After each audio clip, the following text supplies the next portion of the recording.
Chaque jour, Charles et Carole vous présentent la leçon de l'école du sabbat.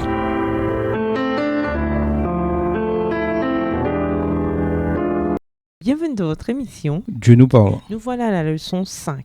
Expiation horizontale, la croix et l'église. Étude de la semaine, Éphésiens 2, les versets 11 à 22, Romains 3, le verset 31, Romains 7, le verset 12, Ésaïe 52, le verset 7, Ésaïe 57, le verset 19, Jean 14, le verset 27, 1 Corinthiens 3, les versets 9 à 17. Verset à mémoriser. Mais maintenant, Jésus-Christ, vous qui autrefois étiez loin, vous êtes devenus proches par le sang du Christ, car c'est lui qui est notre paix, lui qui a fait que les deux soient un. Éphésiens 2, les versets 13 et 14. Vous êtes un grec, un non-juif qui a appris à chérir le Dieu des Juifs. En effet, vous avez même abandonné vos nombreux dieux pour adorer le seul vrai Dieu. Tandis que vous avancez dans les magnifiques cours et les colonnes cannelées du temple de Jérusalem, les échos de l'adoration appellent votre louange. Mais juste à ce moment-là, vous vous retrouvez devant une barricade de pierre s'élevant à plus d'1 mètre de haut. Gravé dans la pierre ce message en latin et en grec, que nul étranger ne pénètre dans l'enceinte du temple. Celui-ci sera responsable de sa propre mort qui s'ensuivra. Vous vous sentez alors exclu, étranger et à part. Dans Éphésiens 2, les versets 11 à 22, la croix du Christ est présentée comme faisant une différence spectaculaire, car elle détruit ce genre de murs et de barrières. Sur le plan vertical, la croix fait disparaître l'aliénation en réconciliant les humains avec Dieu. Sur le plan horizontal, elle réconcilie les gens entre eux. La croix supprime l'inimitié et apporte la paix entre juifs et non-juifs, en faisant d'eux une seule et nouvelle humanité. Éphésiens 2, verset 15, version Semeur. Ensemble, ils deviennent un nouveau temple, une habitation de Dieu par l'Esprit. Éphésiens 2, verset 22, version Darby. Que signifie cette vérité pour nous aujourd'hui? Au revoir. Et à demain si Dieu veut.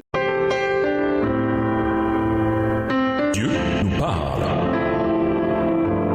Chaque jour, Charles et Carole vous présentent la leçon de l'école du sabbat.